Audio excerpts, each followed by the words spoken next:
મહારાજને જે વસ્તુ પ્રિય હતી એ આપણે અર્પી. મહાત્મા તુલસીદાસજીને રામાયણની ચોપાઈઓ હનુમાનજીને બહુ ગમે છે. કોઈને જમાડીને રાજી કરવો હોય તો એને કઈ વાનગી ગમે છે થોડીક મૂકવાની. હનુમાનજીના પૂજનમાં રામચરિત્ર અનિવાર્ય છે. ગમે એવી પૂજા કરો પણ શ્રી રામચરિત્રનું અનુસંધાન સ્મરણ થોડુંક પણ ના આવે તો એ પૂજા અધૂરી ગણાય.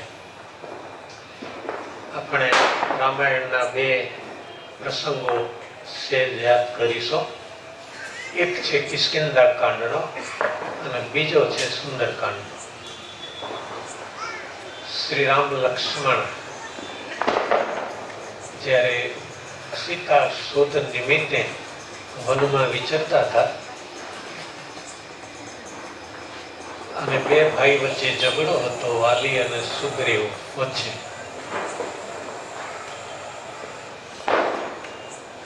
સુગ્રીવ ઋષિમુખ પહાડમાં સંતાઈને રહેતો હતો.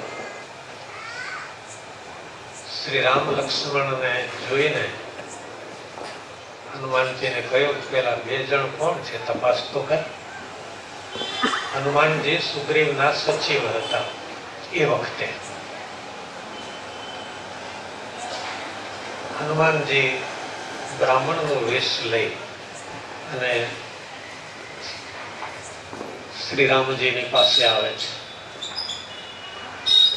અને માહિતી પૂછે છે, તમે કોણ છો, કયા સંદર્ભે વનમાં વિચરો છો. એની વાણી સાંભળીને શ્રી રામજી લક્ષ્મણને કહે છે, લક્ષ્મણ આ બ્રાહ્મણના રૂપમાં હનુમાનજી હતા. આ બ્રાહ્મણ 4 વેદનો ભણેલો લાગે છે, નહીં તો આવી વાણી કોઈ બોલી ન શકે. શ્રી રામના દર્શન થતાની સાથે જ હનુમાનજીને થયું કે જેના માટે મારો જન્મ થયો છે એ હવે આવીને ઉભા રહ્યા છે. દંડવત કર્યા. શ્રી રામ ચરણમાં હનુમાનજીએ દંડવત કર્યા. શ્રી રામે હાથ પકડ્યો નહીં. પછી ઉભા થયા અને નિજ સ્વરૂપે પ્રગટ થયા. બ્રાહ્મણ રૂપ અદ્રશ્ય કર્યું અને પોતાના અસલ રૂપમાં જ્યાં પ્રગટ થયા એટલે તરત શ્રી રામજી ભેટી પડ્યા હાથ પકડીને. કારણ જ્યાં સુધી રૂપ સંતાડીને આપણે પ્રાર્થના કરીશું ને ત્યાં સુધી દેવ હાથ નહીં પકડે. પણ જેવા છીએ તેવા, જેવો છું તેવો નાથ તમારો, વાલાજી મુજને માવી સારો. હનુમાનજી એ વખતે પ્રભુને કહે છે, સેવક સુતપતિ માતુ ભરોસે રહી અશૌચ બનઈ પ્રભુ પોષે. સેવક બનો કા સૂત બનો. સૂત એટલે દીકરો બનો. સેવકનો ખ્યાલ જેમ એનો માલિક રાખે અને પુત્રનો ખ્યાલ જેમ માતા રાખે, એમ ભગવાન તમે તમારા ભક્તનો ખ્યાલ રાખો છો. પ્રભુ, મને કંઈ આવડતું નથી, હું શું તમારી પ્રાર્થના કરું, પણ મને એક જ ભરોસો છે, જેમ માતા પોતાના પુત્રનો ખ્યાલ રાખે, માને રાજી કરવા માટે પુત્રને કંઈ ભણવું પડતું નથી. પોતાની માને પ્રસન્ન કરવા માટે દીકરાને કઈ વેદસ્તુતિ ભણવી પડતી નથી. મુશ્કેલી આવે અને છોકરો બૂમ પાડે, મમ્મી, એટલે પેલી રોટલી ભલે દાજી જાય, માં દોડીને પહોંચી જાય કે મારા બાબાને કઈ. એમ જો દીકરા બનો અને એક અવાજ કરો ને તો દેવ હાજર થાય દુઃખ દૂર કરવા. અદભુત કથા છે. હનુમાનજી વચ્ચે રહીને શ્રી રામ અને સુગ્રીવ વચ્ચે મૈત્રી કરાવી સીતા શોધમાં નીકળ્યા, સમુદ્ર કિનારે આવ્યા. હજારો વાંદરો ભેગા છે, જાંબુવાન સાથે છે, બધા મૂંઝાયા. અફાટ સાગર કઈ રીતે ઉલ્લંઘવો? ત્યાં સંપાતિ નામે એક ગીધ, એટલે કે જટાયુનો ભાઈ એ આવ્યો. એની પાંખો બળી ગઈ હતી. પૂછ્યો, તમે કોણ છો? આ ટોળું આવડું મોટું? તો કે આ કારણે અમે નીકળ્યા છીએ સીતાજીની શોધ માટે. સંપત્તિ કે છે, અમારી નજર બહુ તીક્ષ્ણ હોય છે. સમુદ્રની મધ્ય મને દેખાય છે અશોક વાટિકામાં જગદંબા સીતા નીચું જોઈને ઉદાસ મુખે બેઠા છે. માહિતી મળી, બધા રાજી થયા. સીતાજી ક્યાં છે એ ખબર તો પડી ગઈ ને. બધા ખુશ થયા. સંપાતિની બળી ગયેલી પાંખો ફરીથી આવી ગઈ, સજીવ થઈ. કારણ ગર્વ હતો. અને આકાશમાં ઊંચે ચડ્યા તો સૂર્યના તાપથી પાંખો બળી ગઈ. પણ જો શુભ કર્મ કર્યો, કે છે ને આંગળી ચીંધ્યાનું પુણ્ય, શુભ કર્મ કર્યો, સીતાજીની શોધ, સીતાજી ક્યાં છે એ જ્યાં જણાવ્યો, અને બધા જ રામ ભક્ત રાજી થયા, એટલે પાંખો પાછી આવી ગઈ. શુભ કાર્ય કરીએ ને, શુભ કાર્યમાં નિમિત્ત બનીએ તો પાંખો પાછી આવી જાય, નહીં તો બળી જાય.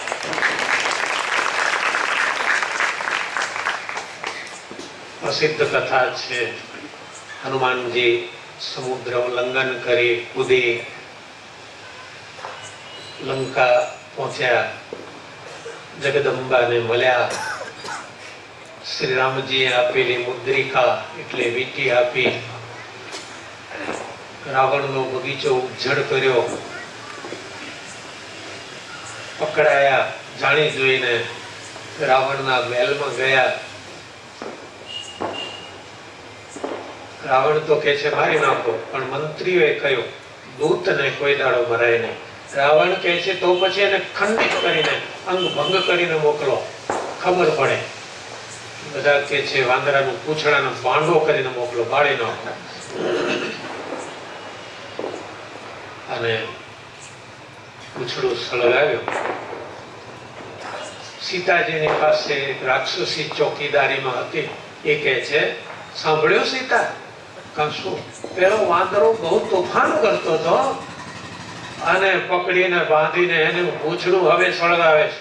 અને એ વખતે જગદંબા સીતા કહે છે, હે અગ્નિદેવ, આ હૃદયમાં રામ સિવાય બીજા કોઈને જો સ્થાન ન હોય, આવી નિષ્ઠા હોય તો તમે શીતળ બની જજો. અને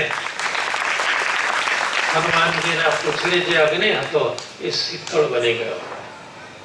લંકા સળગી. સીતાજીના આશીર્વાદ લઈ બધા પાછા આવ્યા. શ્રી રઘુનંદન જે મળ્યા ત્યારે સૌથી પહેલા જાંબુવાન કહે છે, નાથ પવન સુત કેની જો કરણી, સહસ્રહુ મુખ સો જાતન બરણી. હે નાથ, આ પવન કુમારે જે કઈ કાર્યો કર્યા છે તો 1000 મોઢેથી પણ વર્ણવી ન શકાય એવા છે. અદ્ભુત કામ કર્યા છે. હનુમાનજીની પ્રશંસા સાંભળીને શ્રી રામ કહે છે, સોનુ કપી તોહી સમાન ઉપકારી, નહીં કો સુર નર મુનિ કનુધારી. હે કપી, તમે જે અમારા ઉપર ઉપકાર કર્યો છે એવો ઉપકાર તો કોઈ સુર નર મુનિ તનુધારી કોઈ કરી શકશે નહીં. ભરી સભામાં હનુમાનજીની પ્રશંસા કરી. હવે આવે છે બહુ ધ્યાનથી સાંભળવા જેવી વાત. માણસને જયારે પ્રશંસા થાય ને ત્યારે ફૂલાય. અને જો એનો આભાર ન માનીએ તો કે છે બોલો આટલું આટલું કર્યું, થેન્ક યુ એ ન કહ્યું. હાવ જળ જેવો છે. શ્રી રામજી જ્યારે આટલી પ્રશંસા કરે છે ત્યારે હનુમાનજી કહે છે, પ્રભુ જોજો હવે આગળ બોલશો નહીં, મેં કંઈ કર્યું નથી. જે કંઈ કાર્ય થયું છે, જે કંઈ કાર્ય થયું છે તમારા પ્રતાપે થયું છે. સો તવ સવ પ્રતાપ રઘુરાઈ, નાથ ન કછુ મોરી પ્રભુતાઈ. જે કંઈ થયું છે એ રઘુરાય તમારા પ્રતાપે થયું છે, એમાં મારી સામર્થ્ય કંઈ જ નહોતી. તુલસીદાસજી કહે છે, સ્વામી હોનો સહજ હૈ, દુર્લભ હોનો દાસ. સ્વામી થવું, માલિક થવું એ તો સહજ બધાને ગમે, આગેવાન થવું બધાને ગમે, પણ દાસ થવું બહુ કઠણ છે. હનુમાનજી શ્રી રામના દાસ છે એટલે કહે છે, હે પ્રભુ મેં કંઈ કર્યું નથી. જે કંઈ કર્યું એ તમે કર્યું છે, તમારા પ્રતાપે થયું છે. કોઈ પણ યોગ્યતા જિંદગીમાં મળી હોય, ગમે તે કોઈ કલા, શ્રમ, મહેનત, કોઈ પણ યોગ્યતા તમને મળી હોય, એ યોગ્યતાને ભગવાનની કૃપા સાથે જોડી દેવી. એવી ભગવાનની કૃપાથી આ થયું છે. ભગવાનની કૃપાથી મને આ ફાવ્યું છે. ભગવાનની કૃપાથી મને સફળતા મળી છે. દરેક વાત તમારી યોગ્યતાને શ્રી હરિની કૃપા સાથે જોડી દો તો બેડો પાર થઈ જાય. તમારું કાર્ય, તમારી કળા એ ભક્તિ બની જાય. શ્રી રામજી કહે છે, કપિરાજ અમને એક વાત સમજાતી નથી. આવડો મહાસમુદ્ર તમે કઈ રીતે કૂદીને ગયા, એ સમજમાં નથી આવતું. હનુમાનજી કહે છે, પ્રભુ મને સમજમાં આવે છે. શું છે પ્રભુ? તમારી વીંટી હતી ને સાથે મુદ્રિકા. જો રામની કૃપા સાથે આવી રીતે શક્તિને, કાર્યને, સફળતાને જોડી દેવાય. હનુમાનજી કહે છે કે તમારી આપેલી મુદ્રિકા મારી સાથે હતી એટલે હું કૂદી શક્યો. પ્રભુ કહે છે એ તો બરાબર છે, તો વળતા મુદ્રિકા તો આપી દીધી, વળતા કઈ રીતે કૂદીને આવ્યા? એ તો તમારી તાકાત ને. ના પ્રભુ, વળતા જગદંબા સીતાજીએ ચૂડામણી આપ્યો તો એ પ્રતાપે હું કૂદીને આવ્યો. હવે આવે છે આપણી વાત. હનુમાનજી પાસે આપણે કાયમ આવીએ છીએ. શનિવારે ખાસ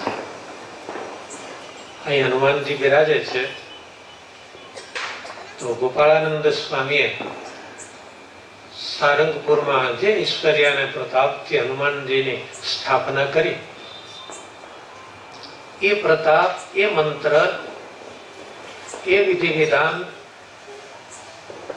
ને બરાબર આ મૂર્તિમાં સંમિલિત કરીને પછી અહીં આગળ હનુમાનજીની પ્રતિષ્ઠા કરાઈ છે.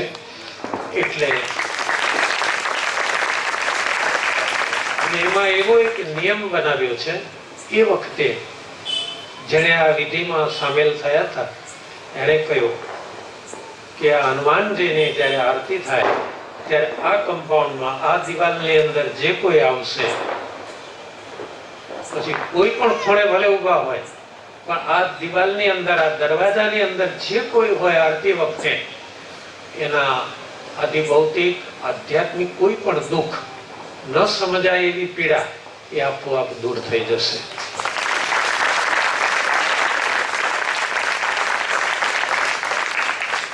ઘણાને ફરિયાદ પણ હોય છે કે અમે આવીએ છીએ પણ હજુ જરા હનુમાનજી મહારાજે અમારી વિનંતી સાંભળી નથી. એમાં એક શરત છે, ઘણી વાર આપણે ભૂલ કરતા હોઈએ છીએ. તુલસીદાસજી કહે છે કે હનુમાનજી કોના કષ્ટ દૂર કરે?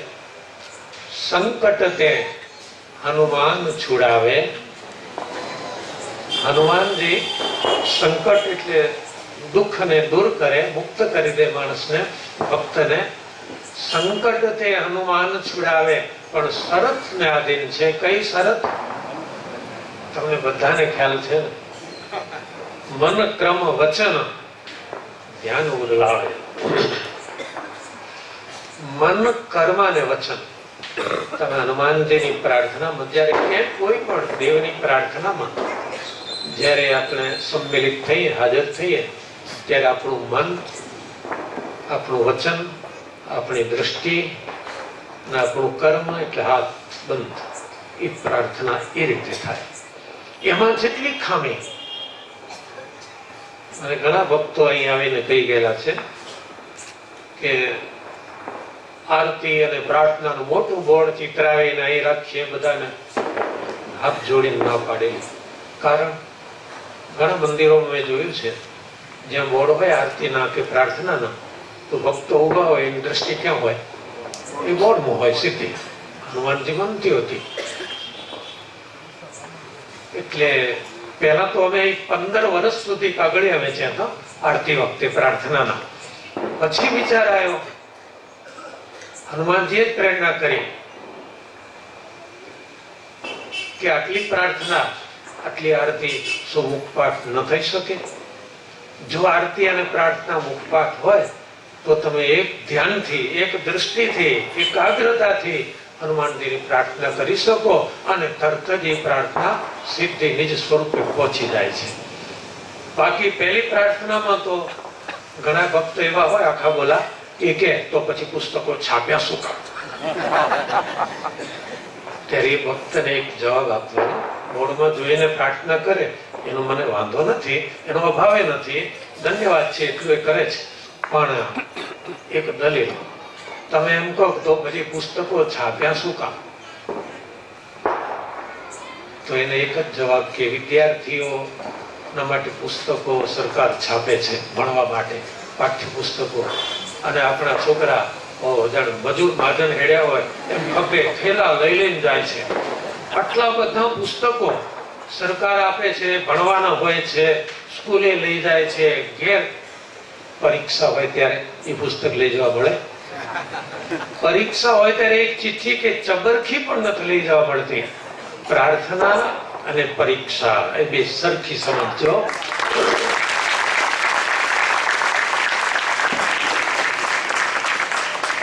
તમારી પાસે જે પુસ્તક હોય પ્રાર્થનાના, ચોક્કસ એનો અભ્યાસ કરજો ઘેર. અને અહીં તો તમે આ પરીક્ષા કેન્દ્રમાં આવ્યા છો, એટલે અહીં જો ચિઠ્ઠી પકડાશે ને તો ઉપરથી ગુનો લાગુ પડશે.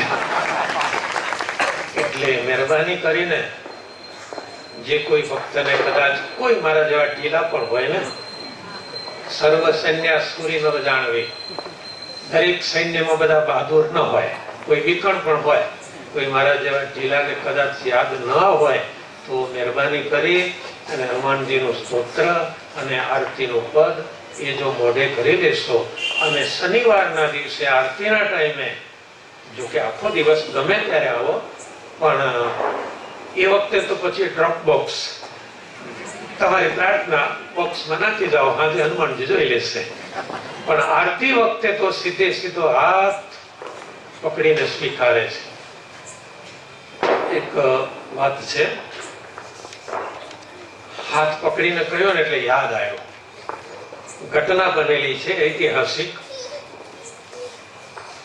સિદ્ધરાજ જયસિંહ એ નાના હતા અને એ વખતે દિલ્હીમાં મુસલમાનનું બાદશાહનું શાસન હતું. તો નક્કી કરેલા દિવસે બાદશાહની કચેરીમાં એના તાબાના રાજાઓએ મુજરો કરવા જવું પડે, ખંડણી ભરવા પણ જવું પડે.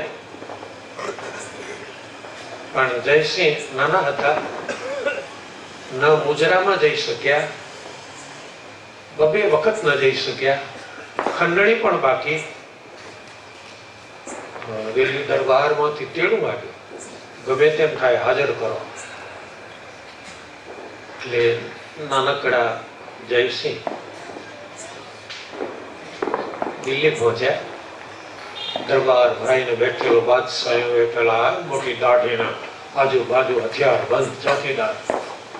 બધાને એમ જ હતું કે આજે જયસિંહને સજા થશે, ખંડણી બાકી, મુજરો કરવા આવ્યા નથી. પણ બહાદુર નાની ઉંમરનો જયસિંહ દોડી સીધા બાદશાહ પાસે પહોંચીને બે હાથ લાંબા કર્યા. બે હાથ લાંબા કર્યા એટલે બાદશાહે હાથ પકડ્યા, બે હાથ એના. એટલે જયસિંહ હસવા માંડ્યા, ખડખડાટ હસ્યા, એકદમ હસ્યા. એટલે બાદશાહ નો લાગ્યા, છોકરા ક્यों હસતા હે, કેમ હસે છે? નામદાર, અમારે હિન્દુઓમાં રિવાજ છે, બાદશાહની આંખો પોળી, કચેરી વાળા બધા જોઈ રહ્યા, કાન સરવા કરીને સાંભળે છે. અમારા હિન્દુઓમાં રિવાજ છે, જેનો એક હાથ પકડીએ ને આખી જિંદગી નિભાવીએ. તમે મારા બે હાથ પકડ્યા છે.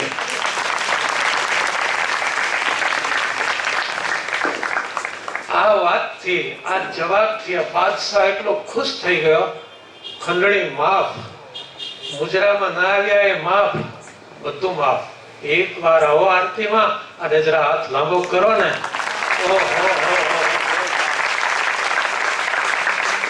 તમારી સોનાની પનોતી, ચાંદીની પનોતી, લોઢાની પનોતી, બધું માફ. તમામ દુઃખ ઉપર, કષ્ટ ઉપર ચોકડા લાગી જાય તરત જ. પણ આવો, પણ એકાગ્રતાથી આવો. સંકટ તે હનુમાન છુડાવે, મન ક્રમ વચન ધ્યાન જો લાવે. એટલે મન, કર્મ અને વચનને જોડીને જે કોઈ પ્રાર્થનામાં આવે એના કામ થાય છે. એના ઘણા બધા ભક્તોને અનુભવ છે. કારણ કે હનુમાનજી એક તો સદાય પ્રત્યક્ષ દેવ છે, ચિરંજીવી છે.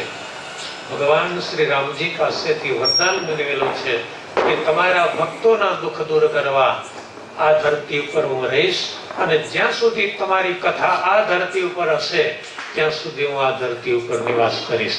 આ ધરતી ઉપર જ્યાં સુધી રામાયણ અને રામના ભક્તો હશે ત્યાં સુધી હનુમાનજી હાજર રહેવાના છે અને રહેવાના. તો સજ્જનો, આજના દિવસે, આજના પવિત્ર દિવસે, આજનો દિવસ પવિત્ર પણ છે અને આજના દિવસે જરા અનિચ્છનીય માણસોની, અનિચ્છનીય આત્માઓની મોટી મોટી આજે મીટિંગો ભરાય છે. ભૂત, પ્રેત, પિશાચ, ડાકીની, શાકીની, રોગ, આ બધા આજે સંમેલન ભરે છે. એ લોકો નવા નવા ઠરાવો કરે છે કે માનવ જાતને કેમ હેરાન કરવી. હવે માણસો હોશિયાર થઈ ગયા છે, બહુ ડાયા થઈ ગયા છે, શોધખોળ વધતી જાય છે, દવા ઔષધિઓ વધતી જાય છે, એની સામે કેમ કામ લેવું? એ લોકો નવા નવા ખતરા કરતા જાય છે, નવી શોધો કરતા જાય છે. તો આજના દિવસે જે કોઈ આ ચોકમાં આવીને હનુમાનજીના પૂજનમાં બેઠા હશે, એના ઉપર કોઈ પણ મલિન આત્માઓનો દુષ્પ્રભાવ ક્યારે પણ નહીં પડે, ક્યારે.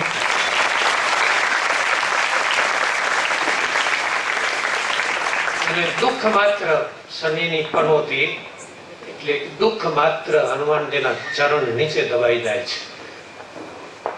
શનિની પનોતી ભક્તોને હેરાન કરતી હતી ત્યારે હનુમાનજી પાછળ પડ્યા. એને ખબર કે હનુમાનજી તો નિષ્ઠિક બ્રહ્મચારી છે, એટલે સ્ત્રીઓને નહીં અડે. એને સ્ત્રીનો રૂપ લીધો. કષ્ટભંજન કહે છે તું રૂપ ગમે તે લે, પણ તું છે તો પનોતી ને. પકડીને ચરણ નીચે દાબી અને વાળ ઝાલી લીધા બરાબર જેવા. કડાકા બોલવા માંડ્યા હાડકાના. કૃપા કરો, કૃપા કરો. ના. પછી નક્કી કર્યો, કરાર કર્યો કે શનિવારના દિવસે જે કોઈ તમને પગે લાગવા આવશે એને હું ક્યારે પણ જિંદગીમાં હેરાન નહીં કરું. એટલે હનુમાનજી મહારાજના ચરણમાં પનોતી આંખો ખોલીને બેઠી છે કે કોણ કોણ આવે છે શનિવારે. એને હેરાન નહીં કર, લિસ્ટમાંથી એનું નામ કમી કરી દેવાનું, અને જે ન આવતા હોય ને એને જોઈ લઈશું કે. એટલે કોઈ પણ ભક્તને વિનંતી, જ્યાં આપણી શ્રદ્ધા હોય, જ્યાં આપણો સદભાવ હોય ત્યાં જજો, પ્રેમથી પણ એકાગ્ર થઈને મન વચન કર્મને પ્રાર્થના સાથે જોડીને જો પ્રાર્થના કરશો તો હનુમાનજી તમારી પ્રાર્થના સ્વીકારશે. તમે ભગવાનના ભક્ત છો એટલે આજના દિવસે કષ્ટભંજન દેવને પ્રાર્થના કે હે મારુતિ નંદન, અહીં બેઠેલા તમામ ભક્તો ઉપર આપની કૃપા વરસાવજો, જેથી આ ભક્તોના હૈયામાં પોતાના ઈષ્ટદેવની ભક્તિની દ્રઢતા થાય અને તમારી કૃપાથી આ બધા ભક્તો સુખેથી ભજન કરે અને સુખેથી જિંદગી જીવે. શ્રી કષ્ટભંજન દેવ. હવે આપણે કાયમ